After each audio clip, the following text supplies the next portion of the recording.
अस्सलाम वालेकुम नाजरीन, आप देख रहे हैं programme bottom line with Chaudhry Akmal. आज जो है हमने थोड़ा सा सियासत से हट के इकॉनमी के ऊपर और टैक्स से रिलेटेड मामलात के ऊपर जो है वो बहस के लिए टाइम निकाला है थोड़ा सा।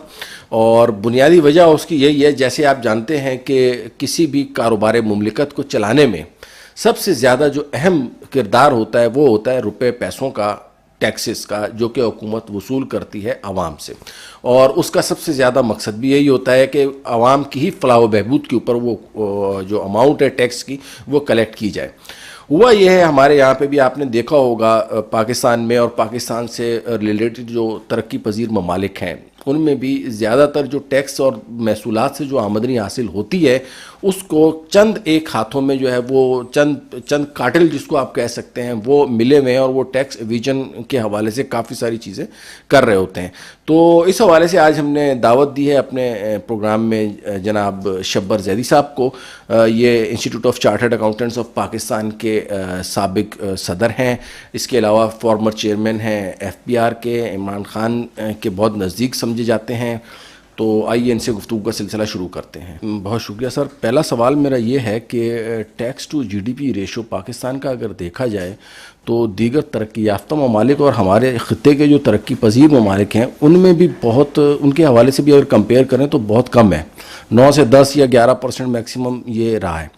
तो आपका इस हवाले से क्या ख्याल है कि ये टैक्स टू GDP रेशो, या इन अदर वर्ड्स में, सिंपल वर्ड्स में ये कहूँ कि लोग टैक्स नहीं पे करना चाहते, उसकी क्या वजह है सर? देखिए, दुनिया में कहीं भी लोग टैक्स पे नहीं करना चाहते, मगर एक माहौल कह लें या एक सोच होती है, माशरती रवैये होते हैं जिनकी बुनियाद पे टैक्सेशन का निज़ाम चलता है। अच्छा। पाकिस्तान का जो स्टेट है, रियासत पाकिस्तान जो है, वो दुनिया के दो बुनियादी, रियासत के दो काम होते हैं। एक काम होता है रियासत का टैक्स कलेक्ट करना और एक काम होता है सिक्योरिटी प्रोवाइड करना। पाकिस्तान की रियासत इन दोनों में नाकाम रही है और आज से नहीं, तकरीबन हमेशा से नाकाम रही है। तो उस पर जिसे कहते हैं ना कि पब्लिक की रिट ख़त्म हो जाती है, पब्लिक के ऊपर रिट ख़त्म होती है स्टेट की। तो जब स्टेट की रिट ख़त्म होती है तो फिर लोगों में एक सेंस ऑफ मायूसी, और ये सोचते हैं कि इसका पैसे टैक्स देके हम क्या करेंगे, और वो एक। तो पाकिस्तान में ये एक दूसरी बात जो पाकिस्तान में है वो ये कि हमने जब बहुत ज़्यादा मज़हब का फैलाव किया तो आदमियों को लोग ये सोचने लगे कि क्या ये टैक्स का देना नहीं देना कोई हराम है, गलत है। तो उन्होंने कहा ठीक है, नहीं देते क्या फ़र्क पड़ता है, बाद में जाके सैलानी को दे देंगे, ईदी को दे देंगे। तो ये सब चीज़ें मिल मिला के एक माशरती रवैया ऐसा बन गया कि टैक्स नहीं दिया। दूसरी बात ये फिर है कि फिर हमने ऐसे क़ानून बनाए जिसकी वजह से हमारा ब्लैक मनी प्रमोट हुआ और सब कुछ हुआ, बहुत सारी चीज़ें मिल मिला के ये है, और पाकिस्तान एक बहुत मुश्किल पोजीशन में चला गया। और मेरा नहीं ख्याल कि मुस्तक़बिल क़रीब में हम इससे बाहर निकल सकेंगे। देखें, इमरान खान साहब जो है ना वो बात करते हैं रियासत मदीना की। अब हम अगर रियासत मदीना की बात करें या हम जो है वो मगरबी जमहूरियत की बात करें, दोनों में जो बुनियादी चीज़ कॉमन है वो ये है कि जो टैक्स का पैसा है वो आवाम की फलाह व बहबूद के ऊपर खर्च होता है। ठीक है। अब हमारे यहाँ पे अनफॉर्चुनेटली पिछले 40 साल में, 50 साल में इस तरह का कल्चर भी डेवलप नहीं हुआ। और अगर आप देखें तो जो आवाम के टैक्स का पैसा है, अगर हम मगरबी दुनिया से कंपेयर करें तो वहाँ पे अगर कोई मिनिस्टर या वज़ीर या कोई भी अगर टैक्स के पैसे का एक धेले की भी इधर उधर कर देता है तो आवाम उसका गला पकड़ लेते हैं। हमारे यहाँ पर आप देखें, हमारे ही पे करदा टैक्स के पैसे से लोग प्रोटोकॉल्स इंजॉय कर रहे होते हैं, गाड़ियाँ चला रहे हैं। पहले तो आपने ये कहा कि इमरान खान साहब रियासत मदीना की बात करते हैं, और रियासत मदीना और वेस्टर्न डेमोक्रेसी के। पहली बात तो मैं ये बिल्कुल क्लियर कर दूं कि इमरान साहब जो रियासत मदीना की बात करते हैं वो बिल्कुल ठीक करते हैं, और रियासत मदीना और डेमोक्रेसी में कोई फ़र्क नहीं है। बिल्कुल ऐसा ही है, ठीक है ना। ये तो वो रियासत मदीना का मकसद जब खान साहब रियासत मदीना कह रहे हैं, मैं उनका कोई तर्जुमान नहीं हूँ, मगर मैं बता रहा हूँ जो खान साहब रियासत मदीना कहते हैं तो उसका मतलब होता है जिस रियासत में आम आदमी को इंसाफ मिले। यही डेमोक्रेसी में मिलता है, यही रियासत मदीना। बिल्कुल ऐसे थ्योरेटिकल चेंजेस। तो रियासत मदीना का मतलब मौलवी की हुकूमत नहीं है। बिल्कुल बिल्कुल बिल्कुल ऐसा। मैंने क्लास नहीं, ये लोगों का ख्याल है कि रियासत मदीना कोई और चीज़ है और वेस्टर्न डेमोक्रेसी कोई और देखें सर, थ्योरेटिकल हमारे मेरी बात सुन ले जी। तो रियासत मदीना के समाजी निज़ाम, समाजी कह रहा हूँ मैं, ज़ाती निज़ाम की बात नहीं कर रहा, समाजी निज़ाम की बेहतरीन मिसाल इंग्लैंड और स्वीडन है। बिल्कुल ऐसा ही ठीक है ना। तो रियासत मदीना आज का मदीना नहीं है, ठीक है, याद रखिएगा मेरी बात कि रियासत मदीना आज का मदीना नहीं है।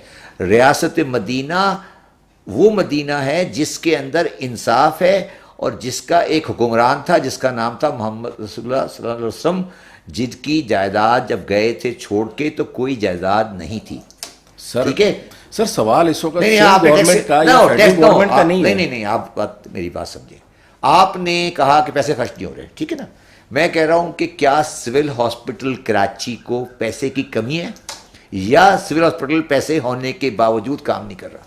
जब टेस्ट के इस्तेमाल की आप बात कर रहे हैं ना, तो वो होता है पैसे का इस्तेमाल। मैं आपको यकीन से कह सकता हूं, यकीन कामिल से कह सकता हूं कि हमारी चारों प्रोविंशियल गवर्नमेंट के पास ज़रूरत से ज़्यादा पैसे हैं सेहत के लिए, तालीम के लिए, ट्रांसपोर्ट के लिए। ये सब बकवास है कि पैसे नहीं है। मैं 3 महीने caretaker finance minister Sindh रह चुका हूँ। अगर सिविल हॉस्पिटल में काम नहीं हो रहा, मरीजों को नहीं मिल रहे, मरीजों का काम नहीं हो रहा, इसमें पैसे की कमी नहीं है, इसमें एडमिनिस्ट्रेशन की खराबी है, हमारी हुक्मरानी की खराबी है। टैक्स का कोई ताल्लुक इस चीज़ से नहीं है। ये लोगों की गलतफहमी है, लोग बेवकूफ़ हैं, लोग ये कारोबारियों का पैसे नहीं देने का बहाना है। समझे, सुन ले मेरी बात। जी सर। सिविल हॉस्पिटल में आप जाएं, ऑपरेशन थिएटर कब बंद हो जाता है? 12 बजे। डॉक्टर प्राइवेट सर्विस कर रहा है। कभी आपने ये बोला किसी को? आप लोगों का जहनी सोच सही नहीं है, मेरी जहनी सोच सही नहीं है। डॉक्टर प्राइवेट प्रैक्टिस करते हैं, दवाएं चोरी होती हैं, डॉक्टर दफ्तर नहीं आते, ऑपरेशन थिएटर बंद हो जाता है। पैसा मैं आपको आज गारंटी से कह रहा हूं, यहां सिंध पंजाब में दोनों जितनी मेडिकल का खर्चा होता है वो दुनिया में कहीं से कम नहीं होगा, मगर फैसिलिटी अवाम को नहीं मिल रही। ये प्रॉब्लम है पाकिस्तान की प्रॉब्लम टैक्स का इस्तेमाल नहीं है। पाकिस्तान की प्रोफेशनल लोगों की जहनी कमीनगी है। वो डॉक्टर जो सारा दिन बैठते हैं सिविल हॉस्पिटल में, सुबह आते हैं, शक्ल दिखाते हैं, उसके बाद वो जाके शाम को प्राइवेट प्रैक्टिस करते हैं, उनके पास क्या अखलाकी जरूरत है कि वो ये कहें? कौन सा मास्टर है जो स्कूल में पढ़ा रहा है? स्कूल सब हैं, तो तनख्वाह सब ले रहे हैं। अब जरा सर थोड़ा सा मुझे मौका दें, मैं कहूँ देखो, आपके जमाने में जो है ना 5,000 प्लस का टारगेट दिया गया, वो अचीव नहीं हुआ। नहीं, मेरे जमाने में इस मर्तबा 2,200 अरब रुपए का ये अचीव हो गया नहीं, वो ये इररिलेवेंट है सर।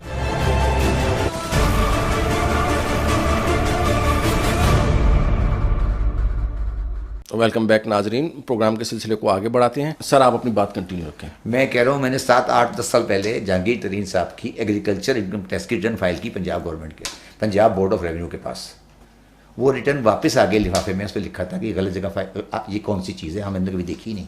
मैं आज आपको गारंटी से कह रहा हूँ कि एग्रीकल्चर इनकम टैक्स का पूरा पाकिस्तान का कलेक्शन अगर 10 बिलियन हो जाए तो हम ये कारोबार छोड़ देंगे। ये बकवास है, मजाक है, ये लोगों की गलत इन्फॉर्मेशन है। एक पैसे का agriculture income tax income base में नहीं आता।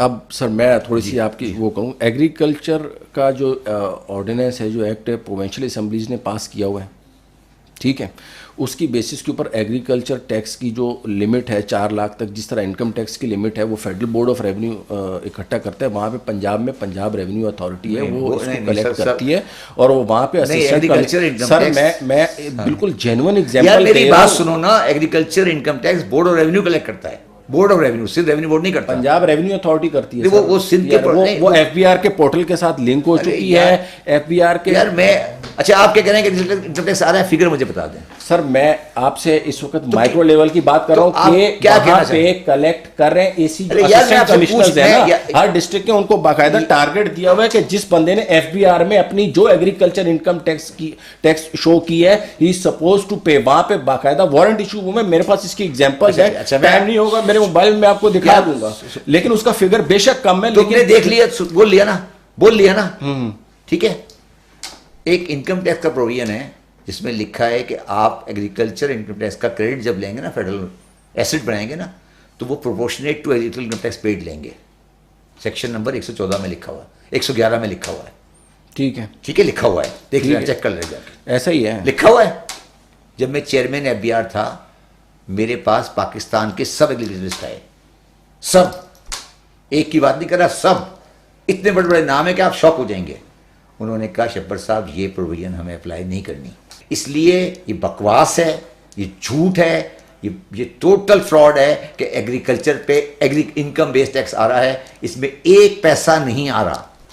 ठीक, और ये पाकिस्तान को, इसमें गवर्नमेंट का कोई ताल्लुक ही नहीं है, ये पाकिस्तान के किसानों को भी मार रहे हैं और ये पाकिस्तान के कंज्यूमर को भी मार रहे हैं, और इनके पास पैसा इनका अपना नहीं है। करप्शन की सारा पैसा यहाँ पार्क होता है, सूद पे दिया जाता है और सूद पे लिया जाता है। आप जाके मंडियों में जाके फाइनेंसिंग देखें। हमारा ये जो एतराज़ या पॉइंट ये था कि आप सिर्फ और सिर्फ आड़ती को उसमें इंक्लूड आड़ती नहीं है, मेरी नज़र में मिडलमैन की डेफिनेशन भाई मैंने मान ली ना बात आपकी, each and every person who has the holding power he is a middleman. मान ली ना मैं तो कह रहा हूँ ना, मैंने आपको समझा दिया कि जो कंज्यूमर और जो भी नाम है उसका वो है, हाँ, जिसके पास होल्डिंग पावर है। होल्डिंग पावर नहीं, नो सर, होल्डिंग पावर नहीं सर, बाइंग सर, मेरी बात समझिए, वो वहां से उठाता है सब्जी, मार्केट में सस्ता हो गया, उसके पास होल्डिंग पावर नहीं यार, है, बेचना है। यार मार्केट को छोड़ो, दूध रोजाना आता है, कोई ऐसी बात नहीं, पेरिशेबल आइटम है सारे, कोई तो ये होल्डिंग पावर नहीं होती, ये सब बकवास है। सब्जी वहां से उगती है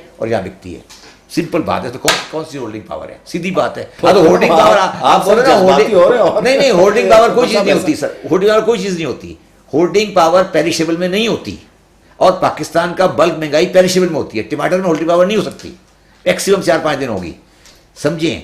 टमाटर का फील्ड का प्राइस क्या है और टमाटर का मार्केट का प्राइस क्या है सर? अब एग्रीकल्चर में जो मेन आइटम जो होल्डिंग जिसकी होती है वो चीनी की होती है सर। मैंने जिसकी होल्डिंग होती है वो आटा है, जो मेन आइटम है। तुमसे चीनी की बात की सर, आइटम के शब्बर साहब देखिए, मैं आपसे पूछ रहा हूँ, मैं आपसे पूछ रहा हूँ, सुन लें, टमाटर के बगैर बंदा जिंदा रह लेगा यार, मेरी बात सुनो, अगर किसी के पास आटा है वो जिंदा रह सकता है बस। चीनी में होल्डिंग आप कह रहे हो ना, मैं चीनी की कहानी, आप चीनी को अलग रखते ना, एक मिनट, मैं चीनी और आटे की कहानी आपको समझा देता हूँ, उस पर भी मैं आपको आता हूँ, ठीक है। अब मैं सिर्फ ये कहने की कोशिश कर रहा हूँ कि जो गन्ना है और वीट, ये दोनों, इसमें मिनिमम प्रोक्योरमेंट प्राइस है। सुन ले बात सुन ले। और अफगानिस्तान का पूरा आटा, ये हमारी कमजोरी है, मैं मान रहा हूँ, पूरा आटा पाकिस्तान से जाता है।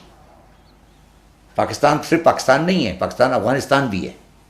हमारे लिए एक हमारा बहुत अच्छा पड़ोसी है, मगर हमें पता है, हम इसको जानते हैं। मैंने आटे के मैटर को बड़ा डिटेल में देखा। सीमेंट कहाँ से जाता है? क्या सीमेंट भी पाकिस्तान जाता है? सीमेंट एक्सपोर्ट होता है, आटा स्मगल होता है। अच्छा, आप ये कह रहे हैं सीमेंट बिल्कुल स्मगल नहीं होता, सीमेंट भी होता है, मगर आटा सरिया भी सब स्मगल नहीं होता। सरिया नहीं स्मगल होता है। देखिए मेरी बात समझे, आटा वहाँ हर आदमी खाता है, सीमेंट हर आदमी नहीं खाता। चले सर, ये इसके ऊपर आपका स्टांस आ गया, तो आपका कहना क्या है? मैं ये कह रहा हूँ कि ये जो आपने डेफिनेशन जो दी है ना, उसमें सिर्फ और सिर्फ एग्रीकल्चर को एक मेरी बात सुनो, नहीं सुनो, एक आटे के अंदर मुझे आप बताओ, ईमानदारी से बताओ, क्या आटे की होर्डिंग हो रही है? कहीं वीट की होर्डिंग हो रही है? आप बता दो मुझे। अगर सुन लो ना मेरी बात, अगर आप मुझे आटे की होर्डिंग का एक केस बता दो, सामने नहीं आया तो इसका मतलब है नहीं होती ना। समझो, इकोनॉमिक्स को समझो ना, इकोनॉमिक्स को समझो प्लीज। आटे में होर्डिंग नहीं होती, आटे में सिर्फ ये होता है कि सप्लाई और डिमांड, जो हमारी क्रॉप होती है ना, उसका ऊपर नीचे होता है, वो हमारी गलती होती है। जब हमें इंपोर्ट करनी होती है, इंपोर्ट नहीं करते, एक्सपोर्ट करते, होर्डिंग नहीं होती है। जो आटे की बहरान आया था पिछली दफा, वो सिंध गवर्नमेंट की रिलीज नहीं हो रही है, और वो बदमाशी करते हैं, हमें भी पता है कौन करता है और क्या करता है। इसलिए ये चीज़ें ना, ये चीज़ें आप किसी उस आदमी से कह सकते हो जो सिर्फ टेस्ट करता हो। मैं टेस्ट नहीं करता, मेरी बहुत ज्यादा इन चीजों के ऊपर रिसर्च है। सर, तो मैं रिसर्च को चैलेंज कर रहे हैं, मैं सिर्फ आपको ये कह रहा हूं कि आटे में होर्डिंग नहीं होती है। सुन लो मेरी बात पूरी। मार्केट से उठाते हैं, और ब्यूरोक्रेसी की और तमाम सरकारी अफसरों की और रिश्वत की सारी कमाई वहाँ पैक पार्क होती है। वो डीलर वहाँ से पैसे उठाते हैं और वो गन्ने वाले को, क्रॉप वाले को और मिल ओनर को लोन देते हैं 1% पर एनम के ऊपर। अच्छा, ठीक है। और उनकी मर्जी से जो गोडाउन होता है ना, उसमें जब आप जाएंगे ना, अभी सीज़न शुरू नहीं हुआ, सीज़न जो होता है शुरू होता है अक्टूबर में, तो वो आपको दे देते हैं पैसे अक्टूबर से पहले से जुलाई अगस्त में, और वो कल्टीवेटर को भी दे देते हैं और मिल वाले को भी दे देते हैं कि भाई हमने आपसे चीनी उठानी है 21 रुपये, 22 रुपये या 100 रुपये, जो भी रेट है उस पर देते हैं, और उसके अगेंस्ट में सिक्योरिटी उठाते हैं डिलीवरी ऑर्डर।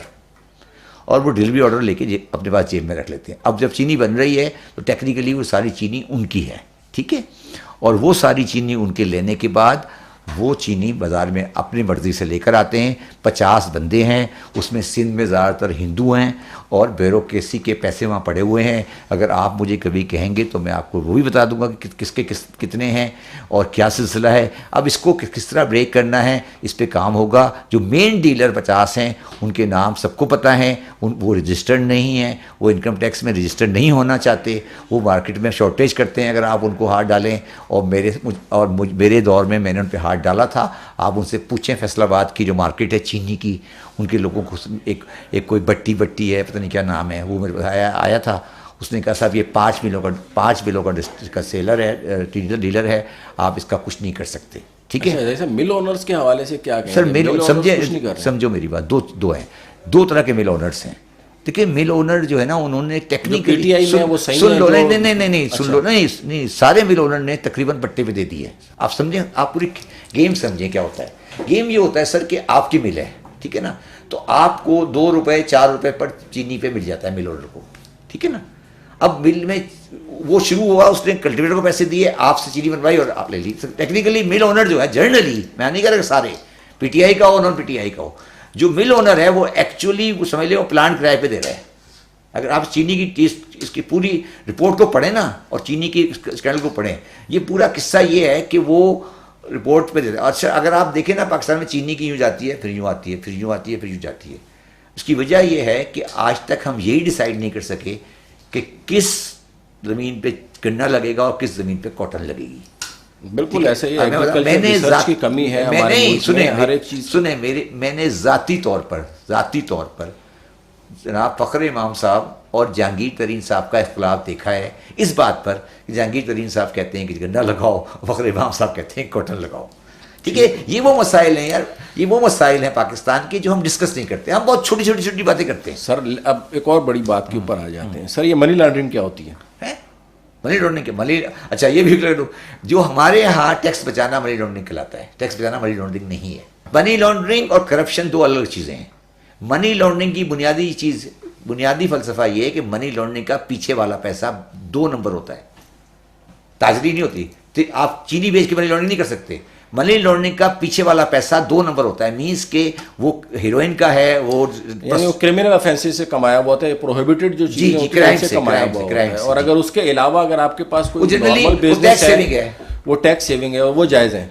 नहीं वो जायज़ नहीं है, वो मनी लॉन्ड्रिंग नहीं है। कह रहा हूँ हमारे तो हर चीज़ को मनी लॉन्ड्रिंग बोलते हैं ना। फिर वो क्या है? करप्शन। उसे हम करप्शन मनी लॉन्ड्रिंग नहीं ऊपर आते हैं, करप्शन के ऊपर आते हैं। मैं मनी लॉन्ड्रिंग समझ गए आप? मनी लॉन्ड्रिंग समझ गए, थैंक यू वेरी मच। लॉन्डर इसको क्यों कहते हैं ये भी बता दूं मैं आपको। इंग्लैंड में जब लॉन्ड्री होती है ना, लॉन्ड्रेट्स से कहते हैं, लॉन्ड्रेट जहाँ पे कपड़े धुलते हैं, वहाँ पर कैश डीलिंग होती है सिर्फ। तो आपने लॉन्ड्रेट के अंदर आपने कहा मेरी सेल 500 करोड़ की है, कोई भी नहीं कह सकता कि 500 की नहीं है। तो जो 2 नंबर लोग थे वो लॉन्ड्रेट के थ्रू पैसे वाइट किया करते थे। ये लॉन्ड्रिंग उससे नहीं निकला, जो सफाई से नहीं निकला, ये लॉन्ड्रेट से निकला है। ठीक हो गया जी, फिर आगे चले। अच्छा हमारे यहाँ पे सर ब्लैक मनी जो पार्क करने के जैसे आपने तरीके बताया कि चीनी है या दूसरी चीज़ें हैं, उसके अलावा प्रॉपर्टी है और फिर उसकी आप सिंध में प्राइसेस देखें। मैं आपकी थोड़ी सी एक बात बताऊँ, अभी हाल ही में पंजाब में था तो वहाँ पे आई वॉज रियली सरप्राइज कि वहाँ पे जो डीसी रेट्स हैं ना, जो वो ओरिजिनल मार्केट प्राइस से भी ज़्यादा है वहाँ पे। ये पंजाब की मैं बात कर रहा हूँ, जबकि यहाँ पे सिंध में जो है वो डीसी रेट्स की अगर आप बात करें तो आपको ही पता है, तो वो किसी ने भी पार्क करना हो तो कभी गडाप और मलीर और आगे से आगे नूरियाबाद तक चलते जाएं और वहाँ पार्क करते रहें और उसको ज़्यादा वेल्थ में अपनी स्टेटमेंट में शो करते रहें। 3-4 साल बाद 7 साल बाद वो क्लोज ट्रांजेक्शन होगी, कोई नहीं पूछेगा। निकालने तो आप लोगों ने भी उस पर कैपिटल गेन टैक्स लगा के थोड़ा बहुत उनको काबू करना चाहा है, लेकिन फिर भी वो ये अभी जो प्राइम मिनिस्टर साहब ने जो स्कीम जो इनके रियल इस्टेट वालों के लिए दी है, तो आपका क्या ख्याल है, इससे दोबारा ब्लैक मनी जो है वो पार्क करने का कल्चर प्रमोट नहीं होगा क्या? देखिए मैंने शायद इसके ऊपर एक ब्रोशर भी इशू किया है। इसमें अगर आपने पता नहीं स्कीम को किस तरह देखा है, इसके अंदर ये ब्लैक मनी आ रही है, ठीक है, मगर उसके अंदर ये लिखा है कि ब्लैक मनी वाइट अकाउंट में जाएगी। हमने आधा रास्ता रोका है। आज तो पूरा ब्लैक है ना, आज पूरा ब्लैक है, मगर अब जो पैसा आएगा इस सेक्शन में वो सिर्फ उस वक्त वाइट होगा जब वो एक पर्टिकुलर डिक्लेयर्ड अकाउंट में जाएगा और वहाँ से निकलेगा। आप समझ लेके आप चाहे कहीं से भी आ जाए, लेके कहीं चाहे से वो स्मगलिंग का for हो, the- heroin for the का time, हो, yes, कोई नहीं मैं पूछेगा। बिल्कुल देने आइए, मगर आगे अभी तो नहीं सर, अभी आप नहीं, सर, यहाँ पे सर ये वो एक बात मिनट, कर रहे एक थे मिनट, जिथे पुत्र नहीं, नूर जमाल गिदड़ शिदड़ सब आला, एक अब मिनट, जहाँ पे जो सर, है वो एक ये मिनट, जिक्र एक मिनट सर, एक मिनट रुक जाओ, ज्यादती नहीं है, सुन ले, खुला तजाद। ये सुन ले मेरी बात, आज क्या हो रहा है? आज सारा नहीं, आज क्या हो रहा है? सर कुछ नहीं हो रहा है, वही ब्लैक मनी हाँ, तो black आ रहा है ना। दोबारा से अगर आप अगर समझ रहे हैं कि कंस्ट्रक्शन और रियल एस्टेट सेक्टर बूम में मार्केट में लिक्विडिटी की कमी है, लोगों का माल बिक नहीं रहा है, कौन से प्रोजेक्ट शुरू हुए हैं? मैं कब कह रहा हूँ, मैंने कब कहा? और इसी तरीके से उसको फर्दर एक्सटेंड भी कर दिया है। मैंने कराया, मैंने कहा है बड़े सर अब आप उसके ऊपर कमेंट्स देना, क्यों ऐसा हुआ? और मैं क्यों- बड़े और क्यों दी? खान साहब ने तो कहा था मैं मिनिस्ट्री दूंगा नहीं। और मैं बढ़ाऊंगा इसको इंशाल्लाह, और भी मैं आपको सामने कह रहा हूँ। अब आप बताएं क्या तो परेशानी तो सर इससे फायदे क्या होंगे? अरे वो एक अलग इशू है। पहले मैंने आपको चीज बता दी, मैं वो आदमी नहीं हूँ जो आपसे किसी को ना मैं यानी आप ये कह रहे हैं एमनेस्टी स्कीम से जो फायदे होंगे वो आप बताना मुनासिब नहीं समझते? नहीं, मैंने आपको पहले कहा कि कंस्ट्रक्शन में पूरा पैसा ब्लैक लगा हुआ है। मैं तो कह रहा हूँ वो डिफरेंशियल ब्लैक है, ये तो आप भी माने, मैं और मान रहे हैं ना हम दोनों। थोड़ी देर पहले आप सिर्फ एग्रीकल्चर को फोकस कर रहे थे। नहीं सुने ना, मैंने आरती को नहीं, आरती को मैंने ये थोड़ी कहा, आरती को मैंने कहा प्राइसिंग के लिए। मैंने तो कहा ये आरती नहीं है भाई, ये तो इन्वेस्टर है। मैंने अगर आप इन्वेस्टर मिडलमैन हो गया ना। सुन लो मेरी बात, मैं आपको बिल्कुल सीधी बता रहा हूँ कि प्लॉटों की धंधे को कम करना है और कंस्ट्रक्शन को बढ़ाना है। उसके पैसे में अगर पैसे ग्रे भी आ रहे हैं, मैं उसके लिए तैयार हूँ। ये नाजरीन एक ब्रेक लेते हैं और ब्रेक के बाद वापस आते हैं, कहीं मत जाइएगा।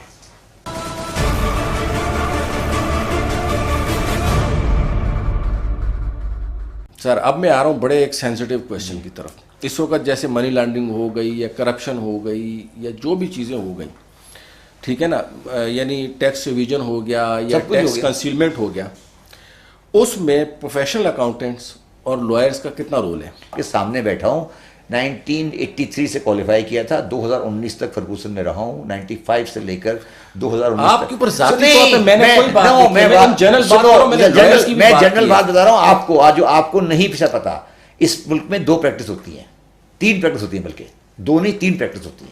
एक प्रैक्टिस होती है जो साफ प्रैक्टिस होती है, टैक्स अकाउंट्स बने हुए हैं। सर मैंने सारी जिंदगी वो प्रैक्टिस की है। मैंने कभी जिंदगी सर अब आप सुन ले, मैं अपनी बात नहीं कर रहा, मैं सुनो ना, बात सुनो ना, मैं अपनी बात नहीं कर रहा। मेरे जो क्लाइंट्स हैं और जो जनरली बड़ी फर्मों के क्लाइंट्स हैं, वो टैक्स इवेजन और टैक्स अवॉइडेंस में इन्वॉल्व नहीं होते, ये मैं आपको बोल रहा हूँ। इसलिए कि हमें ज़रूरत नहीं पड़ती, हमारी क्लाइंटेज उस तरह की है। फॉर एग्जांपल हमारे पास क्लाइंट है पैकेजेस लिमिटेड, या हमारे पास क्लाइंट है हबीब बैंक लिमिटेड, ये हमारे पास क्लाइंट है यूबीएल लिमिटेड। सर माशाल्लाह आप नहीं सुन ले सर, वो सुन ले। अच्छा अब ये कंसल्टेंसी में इतना चार्ज कर लेते हैं तो उसकी जरूरत ही नहीं है ना, उसको छोड़, मैं एज ए होल कम्युनिटी की बात कर रहा हूं। नहीं सुनो यार, देखो ये आप लोगों का बड़ा देखो सर, अब यही तो बात है ना। अब मुझे बताएं नवाज शरीफ का या शहबाज शरीफ का केस जो है वो कभी शब्बर ज़ैदी ने किया? वो सर जो कर रहा है वो लॉयर नहीं है। कभी शब्बर ज़ैदी ने किया क्या? इस सिलसिले में आपको नहीं लगता कि जो अकाउंटिंग या ये टैक्स से रिलेटेड जो बॉडीज हैं उनको कोई रूल्स एंड रेगुलेशंस बनाने चाहिए? सर मेरी बात सुनो, कि कौन कहता है कि रेगुलेशन बनाने? फॉर एग्जांपल मेरी एक सजेशन है, अरे भाई सुन लो, कोई भी लॉयर है, मैं चले प्रोफेशनल अकाउंटेंट सुनो ना, सुन लो एक मिनट। 3 केस हार गया, आप हटाएं उसको, मेरा बार काउंसिल उसको सस्पेंड करे। मेरी बात सुनो, एक institute of chartered accountant Pakistan है, नाम सुना है? Institute of chartered accountant Pakistan. Sir मैं खुद एफसीएम, हाँ एफसीएम नहीं, मैं तो चार्टर्ड अकाउंटेंट हूँ इसलिए कह रहा हूँ, ठीक है। मैं प्रेसिडेंट रहा हूँ उसका, ठीक है। अच्छा तो अब मुझे ये बताइए कि क्या हमारी डिसिप्लिन कमेटी है या नहीं है? अगर मुझे सुन लो, बर्खास्तन होता है सर, केस पता नहीं सालों से पेंडिंग। मैं आपसे ये पूछ रहा हूँ, मैं आज अपनी प्रोफेशन के बारे में बात कर रहा हूँ, मैं अपने प्रोफेशन के बारे में बात कर, सुन लो, प्रोफेशन अपने बारे में, प्रोफेशन के बारे में मुझे आप ये बता दें कि पाकिस्तान में 4000 चार्टर्ड अकाउंटेंट्स हैं, ठीक है, और 4000 चार्टर्ड अकाउंटेंट्स में से 4000 नहीं सर 10,000 हो गए। नहीं 10,000 नहीं है सर, अभी हमारे सीए नहीं है 10,000 सर, अभी बहुत कम है वो, नहीं 10,000 हो गए तक। मैंने वो पूरा चलिए 5-6 जितने भी आप समझे जितने भी है, ठीक है। मैं तो एग्री कर रहा हूँ, मैं तो एग्री कर रहा हूँ ना, मैं तो इस सारे प्रोसेस में से गुजरा हूँ सर। हम तो टैक्स में जाते थे, वहाँ पे क्या होता था कि यार भाई ये इतने में होगा, इस तरीके से काम चलाओ सर। हमने खुद आर्टिकलशिप की हुई है। मुझे एक बात बताओ कि जो 3-4 बड़ी फर्में हैं, इनमें से किसी ने शुगर बिल का ऑडिट किया कभी? सर देखें, मैं नहीं, आप बता दें मुझे। तीन नहीं, चार बड़ी फर्मों की बात नहीं कर नहीं, रहा, नहीं, मैं तो तो मैं एज ए होल की बात कर रहा हूँ। इस वक्त होता पता है क्या, इस वक्त जो मिडल मैन की जिसकी आप बात कर रहे हैं ना, मैं इस कम्युनिटी की जो काली भेड़ है, I am not talking about you, not talking about anyone, जो भी इस तरह के काम कर रहा है, ही इज मिडल मैन, वो भी तो उनको प्रोटेक्ट कर रहे हैं ना। उनको प्रोटेक्ट करने वाला कौन है? मैं कह रहा हूं इनको ये जो कल तक जो है ना, वो एक मेरे ख्याल में इतने पढ़े लिखे नहीं है, ये जो असम्बलीज में भी बैठे हुए हैं जिनके ऊपर हम नॉर्मली करप्शन का इल्जाम लगाते हैं, उनको सेव करने वाले हमारे जैसे प्रोफेशनल्स हैं। डू यू एग्री और नॉट? देखिए, उसमें मैंने कहा ना कि आप प्रोफेशनल की दो कैटेगरी ना, आप सबको एक जगह नहीं हाको ना प्लीज। यानी जो इनको प्रोटेक्ट कर रहे हैं वो अलग हैं, कर रहे हैं, मतलब नहीं, हाँ, बिल्कुल कर रहे हैं। मैं तो डिसएग्री नहीं कर रहा, मैं ये कह रहा हूं, मैं इसलिए फिर दोबारा कर रहा हूं ना कि मैं तो आपको कह रहा हूं कि मैं आज डिमांड कर रहा हूं कि सुन लो कि institute of chartered account of Pakistan अपने प्रैक्टिसिंग मेंबर का रिटर्न पब्लिक करे। आईकैप के हवाले से मैं अब एक फर्दर आखिरी जो मेरा क्वेश्चन है वो ये है कि देखिए, आईकैप में इस वक्त जो नंबर ऑफ स्टूडेंट्स हैं वो भी अच्छे खासे हो चुके हैं, और जो फर्म्स हैं उनमें इंडक्शन जो है वो बहुत आप समझें कि लिमिटेड हो गई है। तकरीबन 1000 के करीब स्टूडेंट्स ऐसे हैं जिन्होंने 4 साल या 4 साल से भी ज़्यादा अपनी ज़िंदगी के लगा दिए हैं कैफ क्वालिफाई करने के बाद, और उनको फर्म्स में जो है ना वो कोई मतलब आगे अपॉइंटमेंट नहीं मिल रही, तो उनका फ्यूचर बर्बाद हो रहा है। तो इस हवाले से आईकैप ने क्या इकदाम सजेस्ट करेंगे आप? ठीक है ना। और दूसरा यही, ये जो आपने बताया कि ये जो हमारे दरमियान की जो काली बेड़े हैं, इनके हवाले से आप कौन कौन से इकदाम तजवीज़ करेंगे जो कि हुकूमत वक्त को लेने चाहिए? पहली बात तो ये कि चार्टर्ड अकाउंटेंसी के अंदर फाउंडेशन कोर्स का जो इजरा किया गया वो कॉन्सेप्चुअली गलत है। कोई फाउंडेशन कोर्स का कॉन्सेप्ट नहीं होना चाहिए। ग्रेजुएशन हो, उसका फर्स्ट क्लास लड़का हो, उसको आप ले लें। ये जो कैफ और सी, ये आगे पीछे आपने राइट्स ये सब किया है, ये सब बेकार की बातें। आप ग्रेजुएशन करें, और आप ग्रेजुएशन में भी बीकॉम नहीं लें, आप बीएससी लें, आप आर्ट्स वाला बंदा लें। वो लोग ज़्यादा खुले जहनों के होते हैं। वो नालायक होता है जैसे मेरा जैसा जो आईकॉम और बीकॉम करता है। जो हमारी बड़ी फर्में हैं वो अब बड़ी से छोटी इसलिए होती जा रही हैं कि मार्केट में 2 नंबर फर्में बढ़ती जा रही हैं। आप ये रेकमेंड करेंगे कि लोग चार्टर्ड अकाउंटेंसी ना करें और जो है ना वो दूसरी फील्ड्स अपने लिए ढूंढें? देखिए, मुझे रिकमेंड करने की कोई ज़रूरत नहीं है। खुद ब खुद मार्केट डिसाइड कर लेगी कि क्या होना है। ये प्रोफेशन पाकिस्तान की बात नहीं कर रहा, ये प्रोफेशन खत्म हो जाएगा, वर्ल्ड वाइड खत्म हो जाएगा।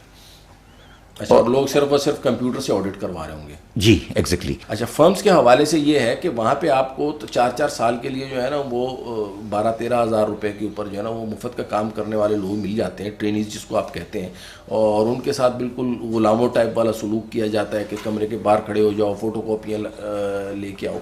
तो ये इससे उनकी किस किस्म की ट्रेनिंग हो रही होती है, और उससे अल्टीमेटली होता ही है कि वो 4 साल के बाद जब वो निकलता है ना तो वो खुद भी अपने से जूनियर्स के साथ उसी तरीके से बिहेव कर रहा होता है। तो एक तो उससे थोड़ी सी उनकी विल पावर और जो आप कह सकते हैं कि सेल्फ रिस्पेक्ट है वो चूँकि अपनी ट्रेनिंग के दौर में ख़त्म हुई होती है, तो वो फिर आगे बदला लेता है, एक चीज़। और दूसरा ये कि इतने कम अमाउंट क्यों दी जा रही है, तो उसमें आप सजेस्ट करेंगे आईकैप को कि इसको रेट्स को बढ़ाए ताकि एटलीस्ट आने जाने के किराए के अलावा अगर कोई खाने पीने के भी मिल जाते हैं तो दैट यार आप फिर वो बोलोगे कि पर्सनल है। अच्छा। आप उनसे पूछें कि जितने भी ट्रेनिंग के पैसे बढ़ाए गए हैं ये मेरे अलावा किसने बढ़ाए? मैंने बढ़ाए, और सबसे ज़्यादा नुकसान भी मैंने लिया था उस वक्त। ये तो ये देखें ना, हमारे लोगों का मुसलमान जो है ना वो अल्लाह की राह में खर्च करना पसंद करता है, दूसरे के लिए खर्च करना ज़रा मुश्किल होता है उसको। जाते जाते अब ये बताते जाएं सर कि जिस तरीके से माशाल्लाह आप आजकल खान साहब के एक मरतबा फिर नज़दीक होते जा रहे हैं, तो फ्यूचर में हम देख रहे हैं कि दोबारा आप कोई जो है वो पोजीशन जो है वो गवर्नमेंट की पब्लिक नहीं जी, देखिए मैंने पहले भी या लेंगे, और मेरे हिसाब से लेना चाहिए, क्योंकि आपके जैसे बंदे को मेरे ख्याल में होना चाहिए ताकि जो स्ट्रेटेजिक हवाले से जो टैक्स के जो मैटर्स हैं या टैक्स की जो कलेक्शन में कमी है या उसमें जो मजीद इस्लाहात की गुंजाइश है वो पूरी हो। तो आपके जैसे बंदे की जरूरत है, तो ज़रा ब्रेकिंग न्यूज़ दें सर। मैंने आपके किसी और प्रोग्राम में भी कहा था कि खान साहब से मैं बहुत करीब हूँ, पहले भी था, आज भी हूँ, और मगर मैं आपको ये बता दूँ मैं उनकी पार्टी का रुकन नहीं हूँ, और ना मैं सेनेट का मेंबर बनने जा रहा हूँ, ये भी बता दूँ आपको मैं। ना मैं कोई ओहदा लूँगा इसकी। और मैंने तजर्बा जो हासिल किया 5-6 महीने में वो ये है कि अगर आप चेयरमैन FBR बन जाते हैं फॉर आर्गूमेंट सेक, या कोई मिनिस्ट्री लेते हैं, तो आपका आधा दिन गुजरता है ट्रांसफ़र पोस्टिंग में और मीटिंगें अटेंड करने में। प्रोडक्टिव काम नहीं मैं तो अब इस पर तकरीबन कंप्लीट कन्विंस हो चुका हूँ कि ये जो हमारा इस्लामाबाद का और सरकारी दफ्तरों का माहौल है, सरकारी मिनिस्टरों का माहौल है, इसके साथ ये मुल्क चलना बड़ा मुश्किल हो गया है, बहुत मुश्किल हो गया है। और मेरा कोई इरादा इसमें नहीं है, खान साहब के मैं बहुत करीब हूँ। और ये बात, और मैं आपको एक और बता दूँ कि कुछ हमारे इदारे हैं जिनको लोग समझते हैं कि वो इंटरफेयर करते हैं हुकूमत के मामलात में, ये भी हमारा एक गलत परसेप्शन है। मैं एज ए चेयरमैन FBR रहा, किसी भी मामले में जो मैंने बात कही उसको कभी किसी ने मेरी बात को डिसएग्री नहीं किया, और जहाँ पे बात सही थी उन्होंने उसको एक्सेप्ट किया। इवन यहाँ तक जहाँ उनका कॉन्फ्लिक्ट ऑफ इंटरेस्ट आया, उन्होंने आके पूछा और हमने जवाब दिया तो उन्होंने हमारी जवाब को मान लिया।